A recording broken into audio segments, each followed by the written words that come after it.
This business is tough. Trust me, as a former dealer, I've been there. We were stuck doing wholesale with limited information. Why? Because nobody questioned it. But not anymore. In 2015, ACV Auctions was founded to provide a better auction experience, giving you unbiased condition reports, high-resolution views of the undercarriage, engine audio recordings, and so much more. And all of this in a 20-minute live auction. Get access to nationwide inventory, turn your inventory faster, and achieve a higher success rate. Sign up today. We're ACV Auctions, and you're in the driver's seat. Greetings there to everyone. I'm Dave Anderson. Well, I've got a topic that I believe you're going to find very, very relevant. And I know some of you are in different places as far as coming out of the crisis, into recovery, into prosperity. It doesn't matter where you're at in those areas. What matters is where we're going. And so we're going to talk about a handful of points that will help us, regardless of where we're at, get to the next best place. And so my topic is called From Crisis to Recovery to Prosperity. And I'm going to go over some lessons, some things that we want to learn, some things we should use to make us stronger and wiser and better because of what has happened through these last several months that most of us have never seen anything like it, especially if we've been in the business for a while. It's like you can look back as far as you can think, and there's never been anything quite like this. But here's what's going to separate us: how we choose to take it, how we choose to respond to it. And so I really do think, whether it's a month from now, 6 months from now, a year from now, 10 years from now, when you're having a conversation with, it could be a family member, somebody you're grooming for the business, just a friend, that conversation could go one of two ways. When you're referring back to 2020, it could sound like this. You know, we had started off the year great. We were rolling along with an awesome first quarter. And this virus thing came along, this COVID thing, and we'd never seen anything like it. And they started to have shutdowns and the economy started to train wreck. And man, let me tell you what happened to us. And you're going to go into this whole long litany of misery. That could be one of the conversations that you have. Now, alternatively, you might have a different conversation where you say, you know, man, let me tell you about 2020. We had gotten off to a great start, and this COVID thing happened, and it blindsided us. It came out of nowhere. And I got to tell you, at the time, I didn't like it. It was stressful, had never been through anything like it. Wasn't sure what the next move would be, but as I look back, let me tell you what happened for us. This thing happened for us. We got stronger, we got wiser, we got better. We made changes in processes, changes in how we sold cars, serviced cars. We found we could do more with fewer people. I didn't like it at the time, but we really benefited because of it.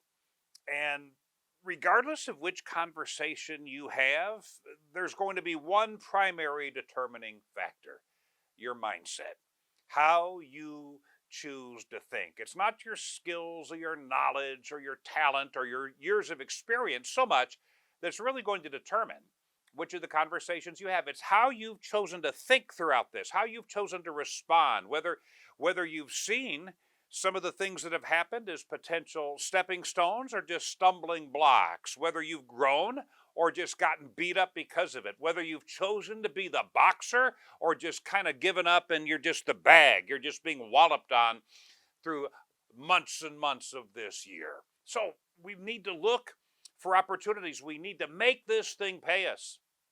I've been talking to groups on Zoom meetings, haven't done a lot of live presentations, honestly, since March.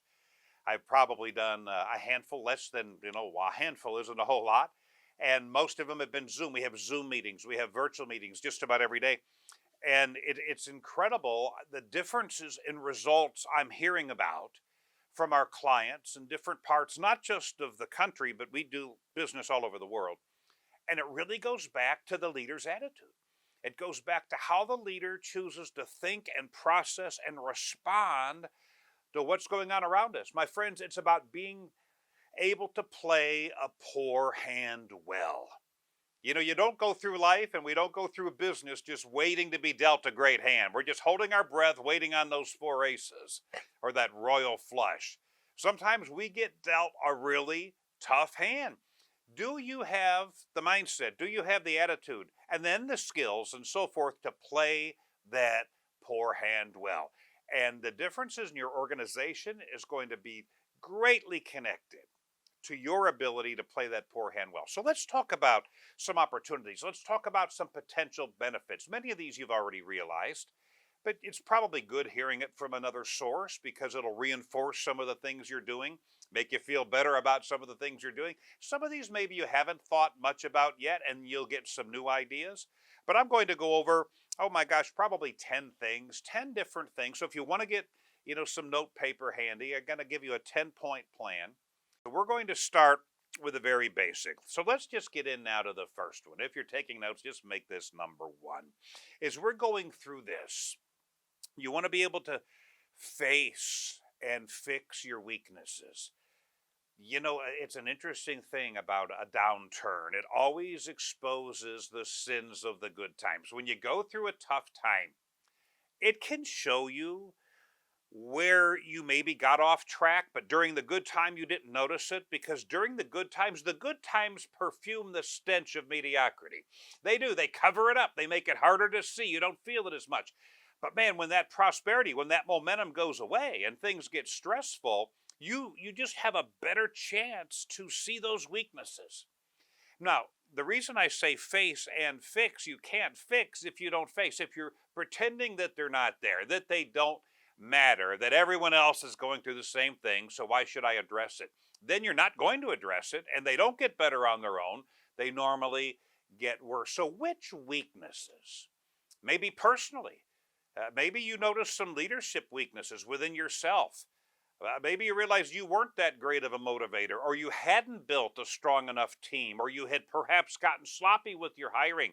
And when this crisis came, you realized you didn't have mentally tough people. You had people that bailed on you or gave up on you. And maybe those are some of the possibilities. Maybe you realized you hadn't adapted your processes to fit the times, and you were behind, and you weren't able to do as much online or transact as much business remotely if you couldn't interact with customers at a higher level. And are you fixing those things?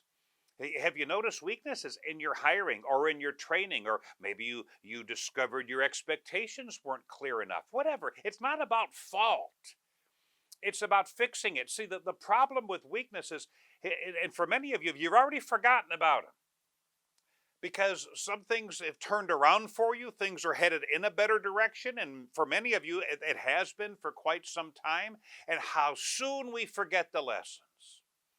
The pain is intense when it's happening initially, and we're all resolved. Oh, we're going to do something about that. Or we catch ourselves saying things like, I wish I had done more of X, or I wish we had been better prepared in Y, or I wish we had anticipated Z a little bit better. And our hair's kind of on fire at the moment.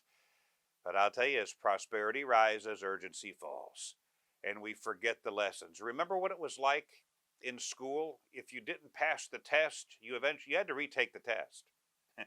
If you didn't learn the lesson, you had to relearn the lesson, right? And so we don't want to have to relearn these lessons. We don't want to have to retake the test. We don't know what's ahead of us yet. As you can see, going through this year, it's kind of hard to predict. We don't know what the economy is going to do. We don't know what the social unrest is going to lead to. We don't know what effect the election might have. And so you can't just pretend if we've gotten out of this thing and you think, boy, I'm sure glad things have gotten better. You don't know what's next. So you've got to stay ready. But you've also got to fix the things you noticed the first time you went through this stuff. So if something bad happens again, you have a new set of issues maybe, but you don't have the old set that you're having revisiting because you never did anything about them the first time. I'll tell you what, we all have new challenges that we have to address from time to time, but we don't want to have to keep fixing the same old things because we never actually fixed it in the first place. And so what have you noticed? You have to, you really have to look at what you notice that's mediocre in your organization and do something about it. You know the definition of mediocre: average, ordinary, not outstanding. What did this year show you about your organization that fit that description, that was average, ordinary, not outstanding? Did you have processes that fit into that group? a budget, people. All right. I mean, maybe your follow-up, which would fit into processes, maybe some of your strategies, whatever fit into the average, ordinary, not outstanding category, probably showed up more during the last few months than it did when things were doing a little bit better. So that stuff's not going to just go from mediocre to excellence without action. It's not going to go from being average, ordinary, not outstanding, just to getting to the next level without intentional action and follow through and changing something. And so some of you, maybe you got it in the mindset as you were going through this, that you just started to wish something was going to change. I wish the government would change. I wish the economy would change. I wish the virus would change. I wish the numbers would go down. And that can make you very passive, just waiting for the things around you to change. That's a no-win situation because you can't control that stuff. And your weaknesses aren't going to change without action, without intention.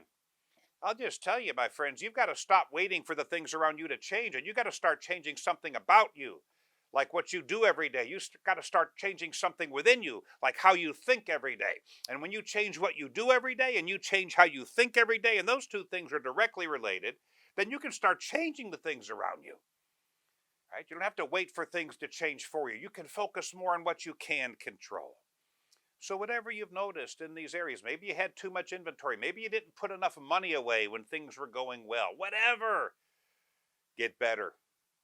Get better. Take that lesson and get better. Get stronger, wiser, and better because of it. So this is part of the discussion you should have with your team. What got exposed? Where did we get exposed?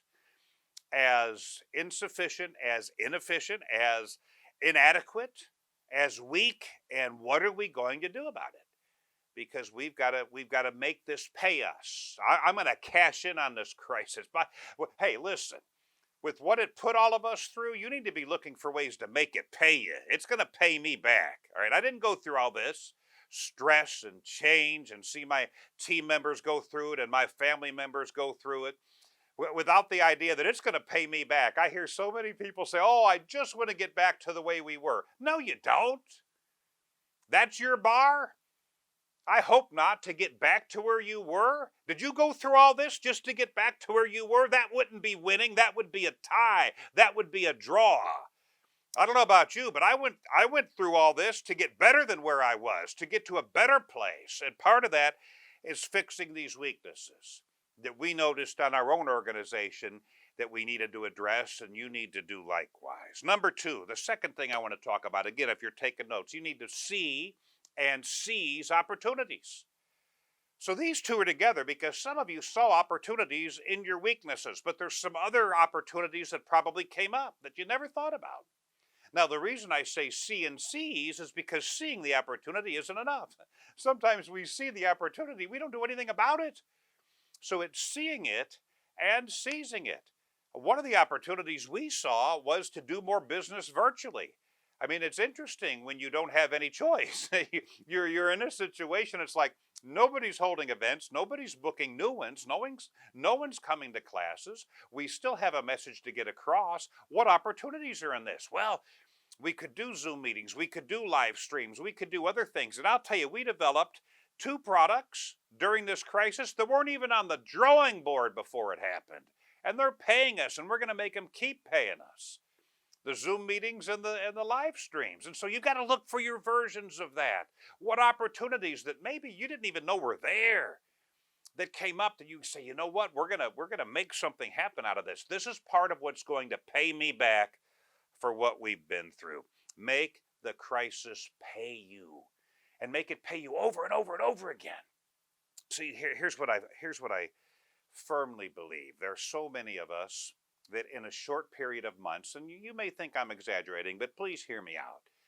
In a short period of months, I believe that many of us have grown more, have changed more, have become more focused, more urgent, more nimble.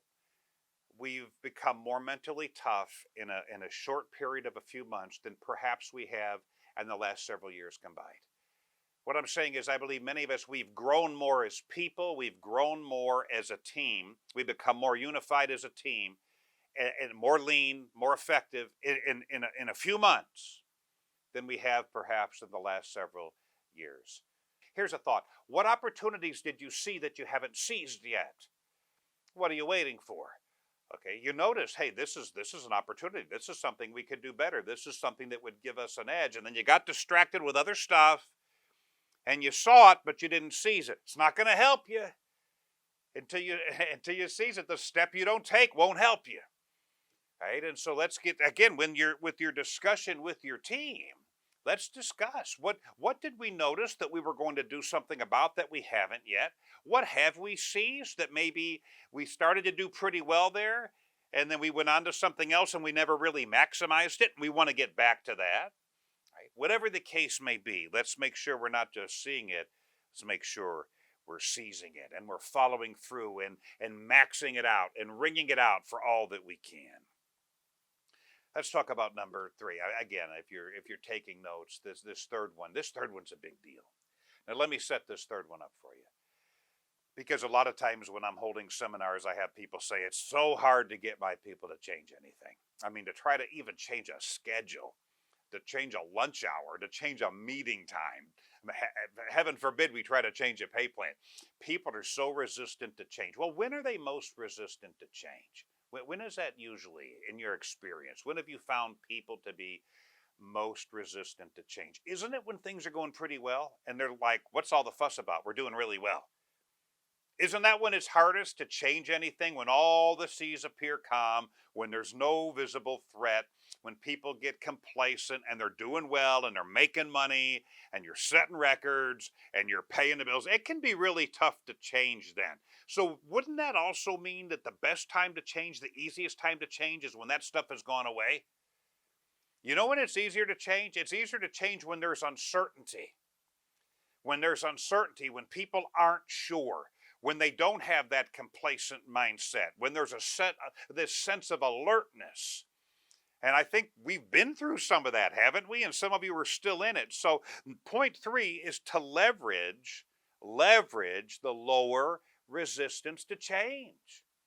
This is a great time to change things people would not have been open to when you were rocking and rolling and things were moving along. And some of you maybe have already gotten back to that point and you've missed the opportunity to change. It's going to be harder now. So be aware when things maybe get tough again, this is the time to change stuff. It's always easier when there is uncertainty. People rally. It's like, what do we need to do? They're willing to step up. They have a sense of alertness. They're more flexible.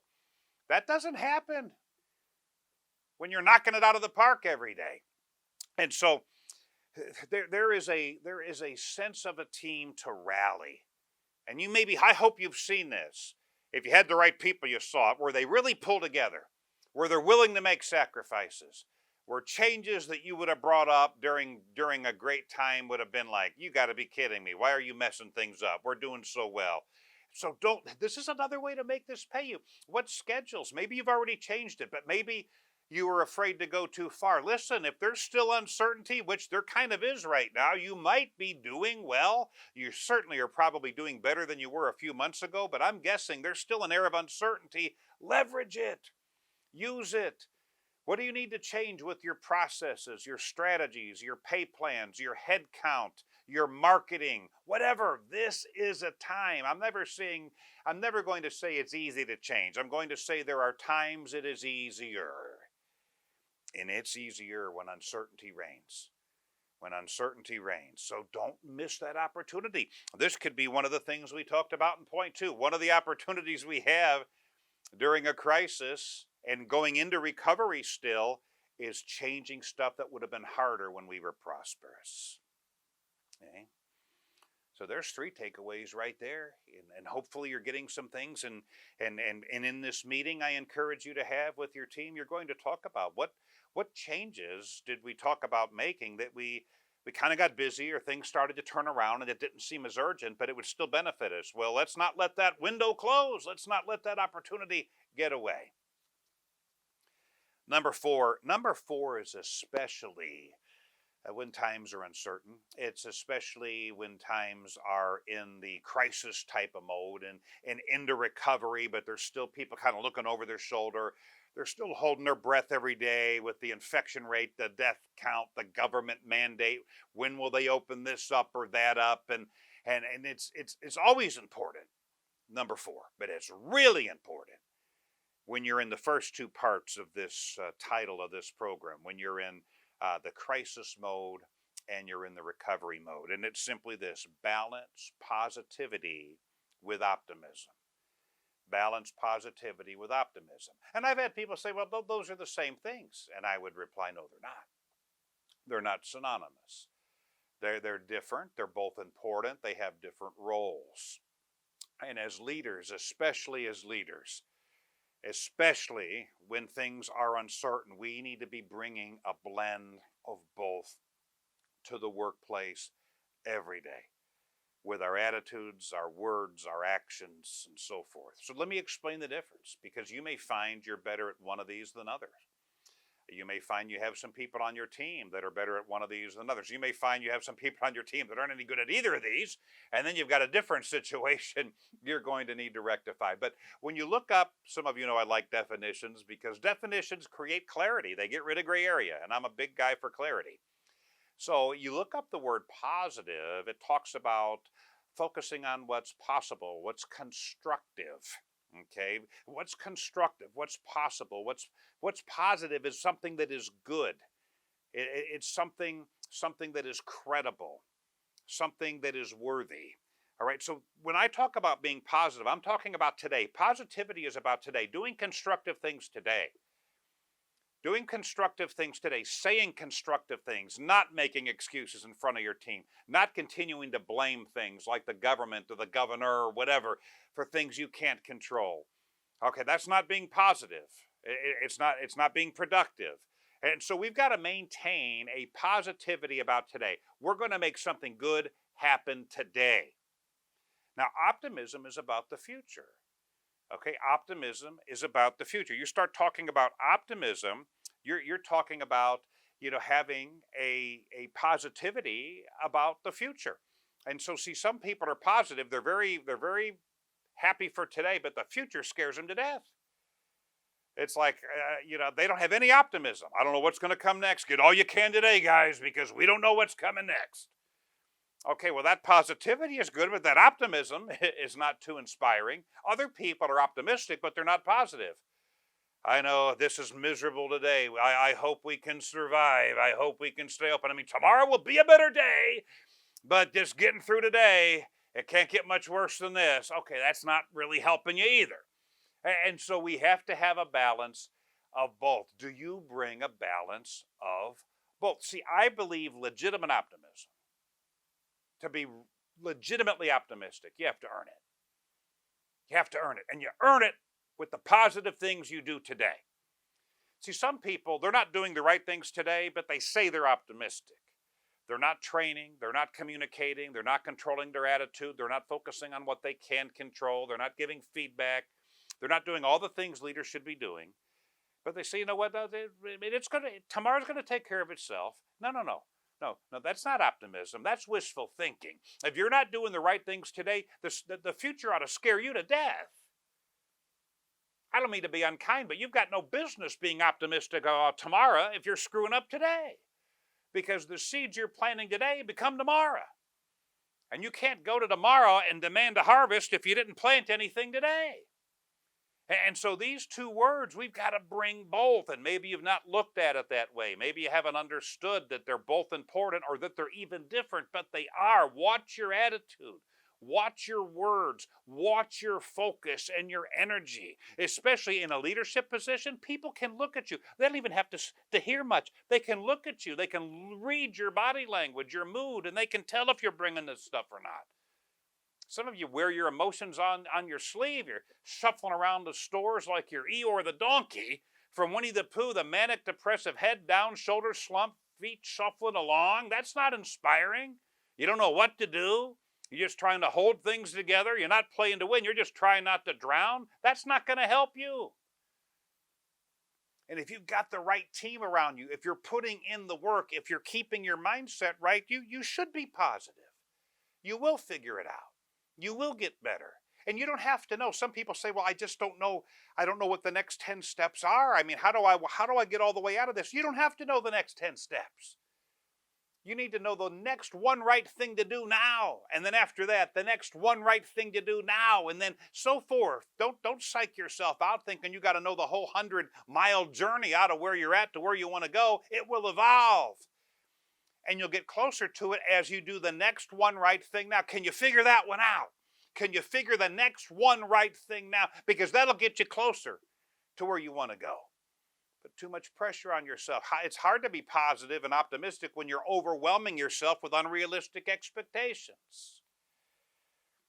You got to blend these two. Are you doing the things today that give you legitimate optimism? You look up the definition, the exact definition of optimism: confidence in the future. Whether the future is tomorrow, whether it's next week, whether it's 25 years from now. And I really believe, truly in my heart, you build confidence in the future by being positive today. That's why you've got to bring both these things. So let's make sure you're doing it. And you're holding your other leaders accountable for doing it, because the speed of the leader is the speed of the pack. And the team will pick up on leaders who are negative and who have no optimism, and they mentally check out on those people. People who have a leader who is neither positive or optimistic, or is just one but not the other, they're not really playing to win. They're just trying to survive. And that is not a recipe for the prosperity we're looking for. Right? So there's another thing to talk about there. And you say, yeah, but I don't want to disguise that there's some really bad news. Yeah, you don't have to disguise it. You don't have to lie about it. You talk what you're going to do because of it. Yeah, guys, we've had some bad cards dealt our way. Here's what we're going to do because of it. We don't have it all figured out yet, but we don't have to. We know the next one right thing we're going to do is this. And that's how you're not ignoring reality.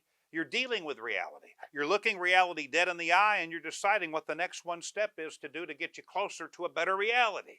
That's what you're doing here. That's what people will rally around. They don't expect you to know it all. They expect you to know the next thing. I think that's a reasonable expectation. They can't just have chaos in the cubicles because you don't know what the next thing is. You better figure that out. But you don't need to know the next 100. Because things are changing so quickly, that's not even a reasonable expectation. Let's continue. Let's keep going. Now, number 5 is really, my 5th point is really a personal one. It's really looking at yourself and then looking at your team and finding ways that you can get better. Now, I've talked a little bit about the personal aspect, but most of what I've talked about so far is improving your organization. The last one, positive optimism, that's getting more into getting you better, and this one is a lot about getting you better. And I think number 5 is a lot easier when things get tough, because then you can start to really see where you were on track or where you were off track in this area. Number 5, audit and improve your daily habits. Audit and improve your daily habits. Some of us have sloppy routines. We have undisciplined routines. We have unstructured daily routines. And we come into work and we're pretty good at improvising and we're shooting from the hip. We don't have a plan. And we're just kind of making things up as we go along. You can get away with some of that stuff for a while when things are rocking and rolling. But when they get tough, when they turn down, your ineffective daily routine is going to knock you right in the head, right between the eyes. Because you don't have any time to waste. There's less margin for error. You don't have any opportunities that you can let slip through your fingers. So if you have this loosey-goosey daily routine where you're just kind of, zigging and zagging throughout the day, you can wing it during the good times, but the bad times are going to just slap you around. You've got to audit and improve these daily habits. Some of us, we're working with leaner staffs right now. That means we need to be more effective. And being more effective isn't just about working more hours. It's about being more effective during the hours we're there. Do the habits I have every day, are they taking me to where I want to go? Are they making me more effective? Or are they making it harder to get to where I want to go? Everybody's got habits. That is not the question. The question is, where are they taking you? Where are they taking you? Right? What are they paying you? I mean, a habit is any behavior you've repeated often enough to where it's automatic. That's a habit, definition. Any behavior you repeat often enough to where you don't have to think about it. You don't have to think about it. It just comes natural. So if you've got bad habits, you're doing this stuff without even thinking about it. Like not planning, that's a bad habit. You don't even think about planning anymore. You don't have a plan. You're just going to kind of come in and see what's happening today. Well, that's not a great recipe for getting into prosperity, or if you manage to luck your way there, to stay there and get to the next level. What are your habits as far as planning, as far as strategizing, as far as coaching people, training people? What are your personal health habits during this time? You don't need extra stress mentally and emotionally, just exacerbating the physical stress because you got lousy personal habits. Or maybe you don't have good habits at home and you got lousy relationships with your spouse or kids or whatever. And now that creates stress that you're bringing back into the workplace with you. It's making you less effective. I'm talking about habits in all areas of your life here because they all matter. I believe an improvement in a personal habit away from work helps you when you are at work because you feel better about yourself, you're more disciplined, your thinking is more precise, it's healthier. I think good habits at work help you in your personal life because if you have good habits at work, you're probably going to get more out of the time you're there, so you don't have to spend as much time there, like your day off and having to work extra hours because you weren't smart working the hours you were there to begin with. So if you have good habits at work, you actually get to spend some time at home, quality time with your family, and that's going to reduce your stress, and that's going to make you more effective in the workplace. We got to look at our habits and in every area of our life. You know, and it's interesting how many people, they go to work and they don't work at work. And I'm not exaggerating. They go to work and they don't work at work. And now they have to spend more time at work trying to get the work done they should have gotten done in the first place if they were working at work initially. I see people that go into work, they're there on time, and they clock in and they sit down and they eat. What's the problem with that? The problem with that is you eat at home, you eat at a break, you eat at lunch, but that's time you're supposed to be working. You say it's only 10 minutes. Hey, 5 minutes here, 2 minutes there, 10 minutes there. Add that up over a career. See where you'd be if you'd have done something productive with it. And yeah, people, they're on their phones at work. They're on their social media. They're having too many trivial conversations. We have to, number one, make sure we're working at work, that we have the right type of structure. And then we have to have a highly structured day to where our people are actually working at work. People feel better when they're busy. It's hard to be inspired when you're bored, when there's no structure, no process, no key activities. That's when we start to get into all kind of negativity, when we're bored and our mind is wandering and it's not engaged, it's not energized with positive things. And I'm telling you, quit overlooking the wasted 2 minutes here, the wasted 3 minutes there, the wasted 5 minutes there. That adds up. Let me do some basic math for you. Basic math. It's a very simple example, but I want to show you the opportunity and having better habits at work, to where you're working at work, and you're not just working at work, you're working on the most essential tasks at work. Let's say you found an extra 20 minutes a day of productivity.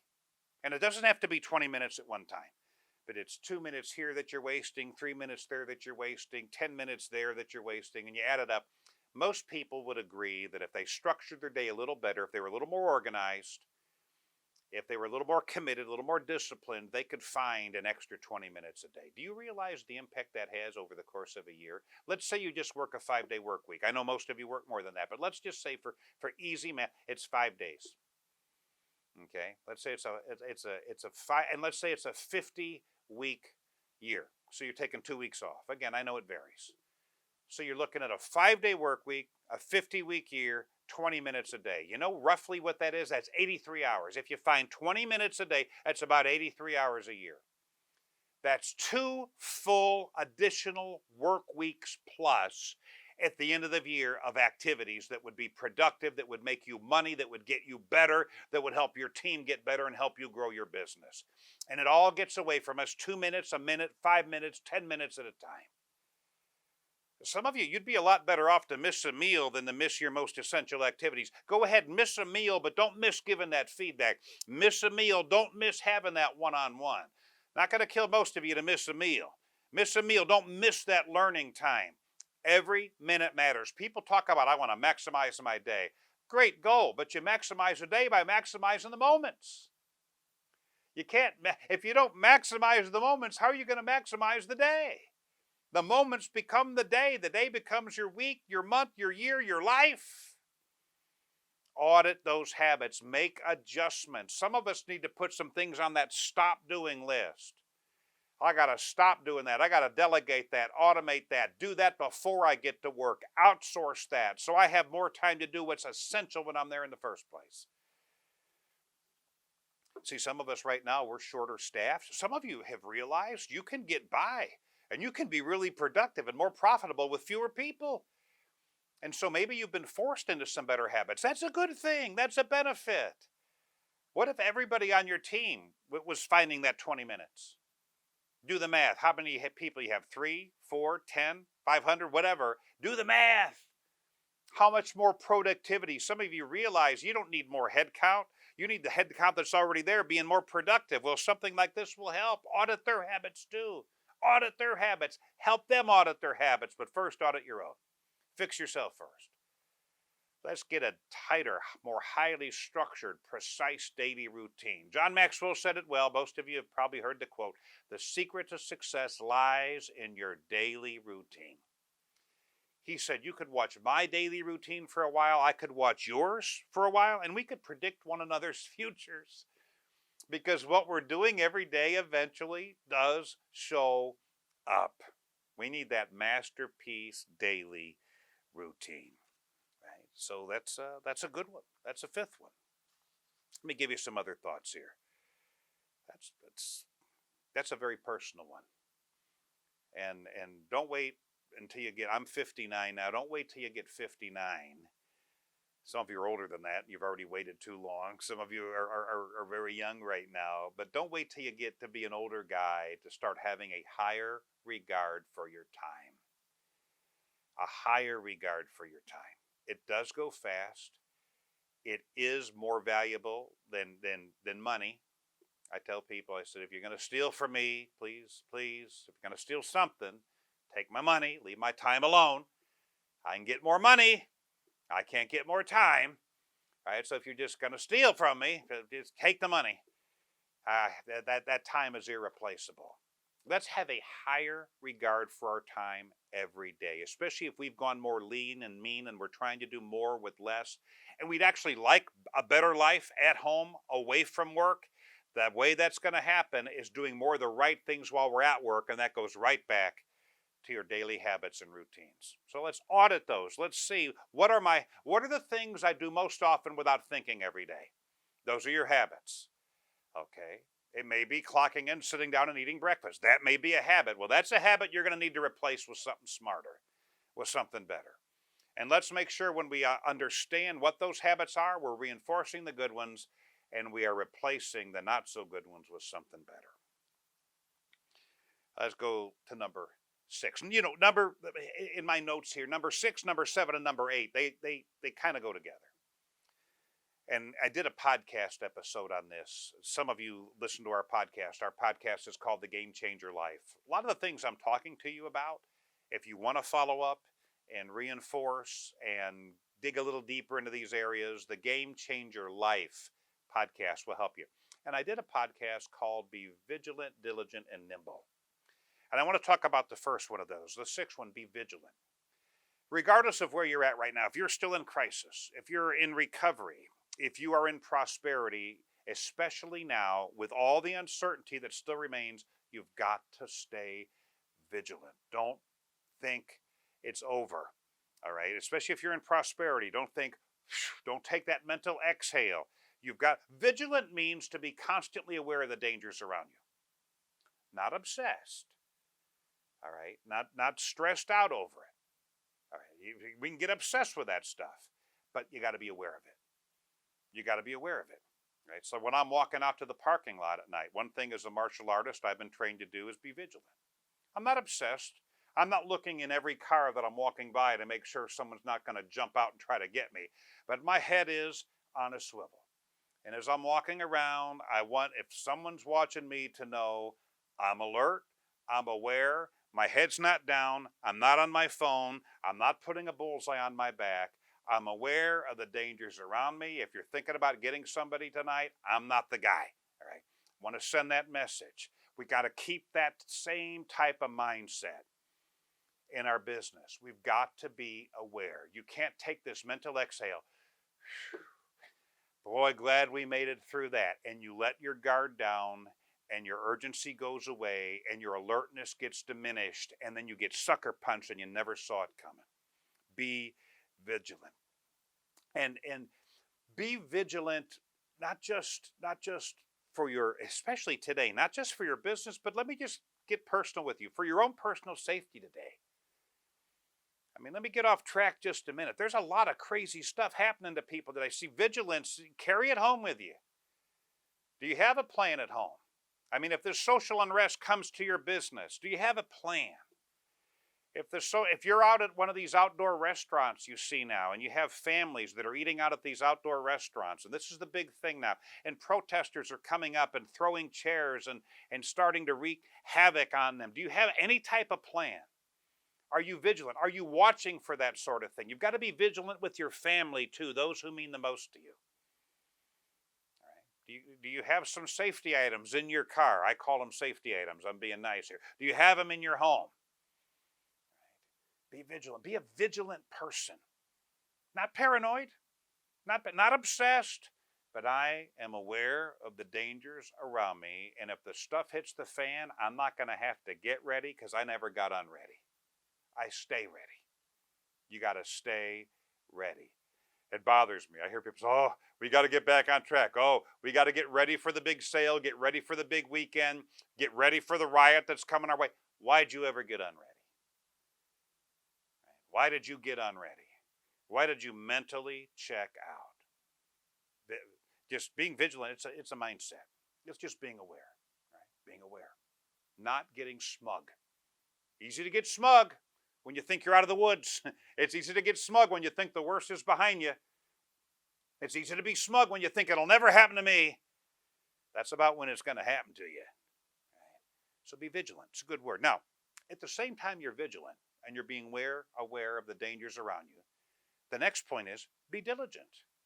Diligent. Diligent means to give constant attention to something. Now, what I want you to give constant attention to are the things you can control every day. See, if all you are is vigilant, you're going to take your eyes off the things you can't control, and you lose your diligence. And this is what happened. Oh my gosh! Especially when this first started back in March, people were they were hyper vigilant, and they lost their diligence.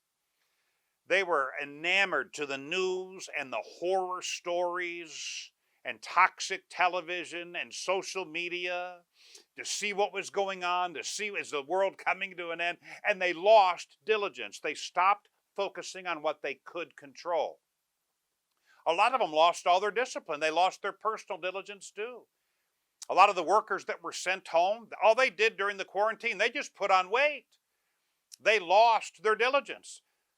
They said, man, this sleeping in isn't so bad. You know, I'm waiting for my check to come in from the government. Haven't taken a shower in 3 days. And all this nonsense that they were posting. It's like, are you practicing your homeless look and your homeless scent in case things really get tough? You look the part?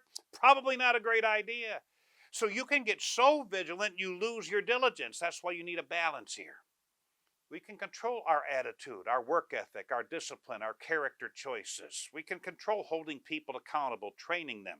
We can control building the right culture. We can control giving feedback. So much we can control, working on myself. So be vigilant, be diligent. And then the eighth point, be nimble. I like the word nimble.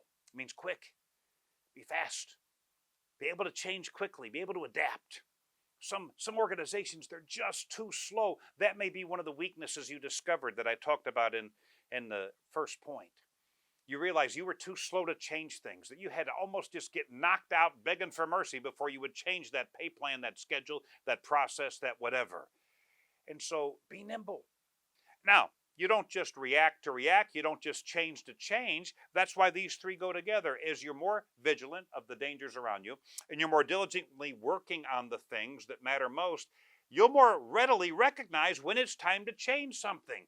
You'll know when it's time to zig, when it's time to zag, when it's time to stop doing this or to start doing that. But if you're not doing the first two, you don't know what to change. You're just shooting in the dark or following trends or fads or going with your gut. So stay nimble. Let's not be so quick to cut losses, to change schedules, pay plans, strategies, direction. Let's read the signs of what's going on and let's adapt accordingly. And the quicker, the better. Hey, and if you make a quick change and it was the wrong thing, you'll recognize it faster and you can get back to what works. You never realize what works if you just sit there staring at the race. You got to eventually join the race. And it's okay, well, we're going to pull the trigger on this, and you realize this isn't working out so well. Well, now you know. If you were just sitting there, you'd have never known. So now that we know, we can get on to what does work. Speaking of which, brings me to the ninth point. This is a term, I use this with some of the athletes I work with, a couple of the sports teams I work with, but it relates so well to business. This is a mindset. It's almost an attitude. It's be the boxer, not the bag. Be the boxer, not the bag. A lot of us, we were the bag back in March. I mean, we didn't know what hit us. And we were just trying to survive the round. We were just waiting for that bell to ring and get us to the next thing. And it's not fun when you're the bag. Life's not fun when you're the bag. Business isn't fun when you're the bag. Just getting punched around, hoping to survive, right? Waiting for the bell to ring, waiting for someone to help you, waiting for that breather. What's the boxer? They set the tone. They set the pace. They dictate the terms. And I would contend that if you do those last three things, if you be more vigilant, more diligent, more nimble, you'll be the boxer. Be the boxer, not the bag. It starts with a mindset. It starts with you getting clear, not just reacting. Here's where we're going to go this fourth quarter. Here are the key strategies we're going to use to get there. And here's what it means to each of us. And making sure they understand their role, they've got the training to execute that role, and that you hold them accountable for executing that role. That holds it all together. Number 10, final thing I want to talk to you about. Some of you may have gotten off track here. And it's affecting you physically. If you did, it could be affecting your marriage. It could be affecting your own self-confidence.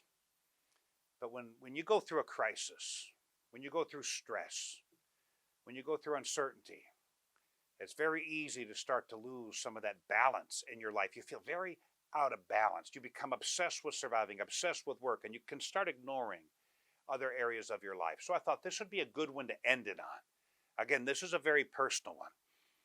But number 10 is to recover if you've lost it, or reinforce if you have it, your life balance. Recover or reinforce your life balance.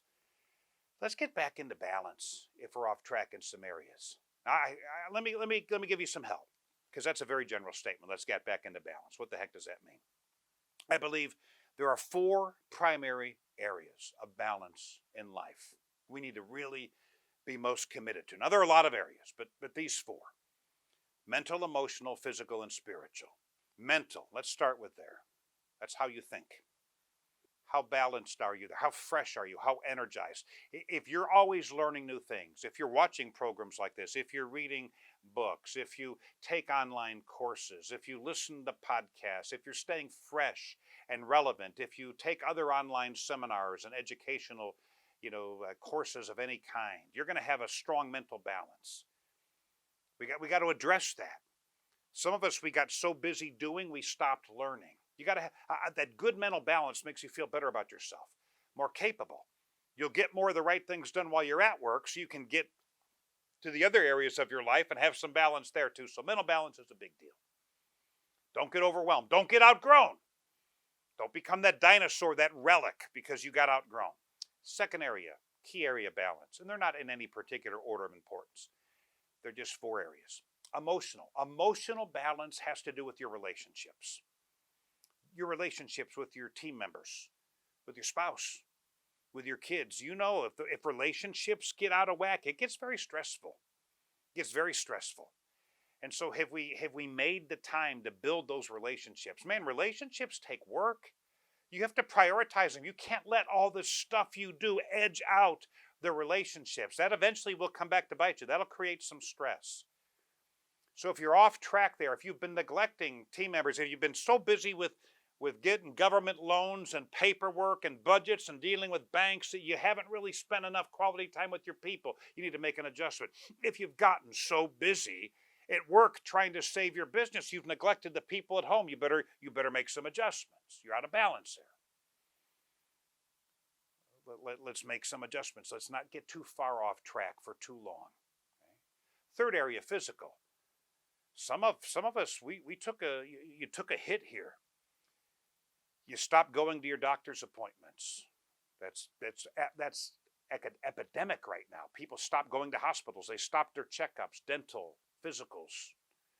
Okay, they stopped doing those things because of the whole COVID thing, and it was harder to get in, and we didn't want to clutter up the hospitals for whatever the cases might be there.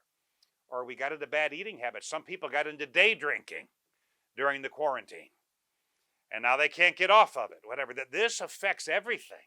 This affects your self-confidence, your self-esteem, your energy, your focus, your lifespan. Okay. Now, some of you really improved this area. You found I'm gonna redesign myself, and you got into working out, and you went on that diet or whatever. And good for you. Don't get away from that. But if you got out of physical balance, listen, it happens. Don't let it keep happening. Make some adjustments. And then spiritual. That's very personal. It's whatever you do in your life to connect with a higher power. If you do anything, but that gives you a bigger picture. It gives you more faith. It gives you some peace and peace of mind. Some of you really got into that. You went back to that because sometimes we forget about the spiritual stuff when things are just rocking and rolling along. But now it's like, I'm desperate, I need help, and we're back to it. But hey, now these are the 4 areas, and I'm not going to go into them in great depth. But I want you to be aware of them. The goal is to continue to pursue balance, not to get too far off track in any area for too long. Constantly making adjustments. Constantly making adjustments. That's successful living. Constantly making adjustments. We're going to get off track. Some of you may be 0 for 4 right now. Some of you may be 1 for 4, 2 for 4, whatever. It doesn't matter. It's not about fault. It's about working on it. And this will make you feel better about yourself and about life and about your team and your business and your family and the whole bit. If you'll work on it, balance deserves to be worked on. It shouldn't be leftovers. It deserves to be a priority in your life. So I recommend you schedule balancing activities on your calendar. This works for me. It'll work for you. So you look at those 4 areas and you're planning your weekly calendar. And let's put some things on the calendar that address those 4 areas. Let's not leave them to chance. Let's not try to keep squeezing these 4 areas into our calendar. Let's put them on the calendar and work the day around them. Let's schedule some time for our health, for our family, for our hobbies, for our spiritual disciplines, for our learning time. So an improvement in any of the 4, approve the others. A let up in any one can negatively impact the others. So there's a lot at stake here. So work on it. Work on it. If you're off track, don't get any farther off track. Kind of rate yourself in these 4 areas. Put a 1 where you're most in balance, a 2 where you're a little less, 3, and then really pay attention to that 4. Okay, really pay attention to that one and start scheduling activities on you. Start to address it. This is a weakness maybe that you discovered. Now you can fix it and you'll get better personally and it'll impact everything else that you do. So I think that's a good one to end on. That's a good one to end our session on, our presentation on, because that'll affect everything else that we talked about. Let me give you a couple final thoughts. Go over 10 points, these 10, with the people that are on your team. You can't do 10 things at once, but let's single out maybe 2 or 3. Right? Maybe everybody can work on balance, but then that's one they could all do personally. But then you talk about changes you need to make, right? Or being more positive or optimistic, whatever. Put that action plan together and start to do those things. Don't just walk away with this half intelligent, having acquired some new thoughts, intentions, and ideas. Convert those things into a result with action. So have a meeting. Get more people on the same page. Prioritize. Start with 2 or 3. Devise 1 or 2 action steps for each of the 2 or 3, and then get after them. And then when you get some traction there, address another point and another point.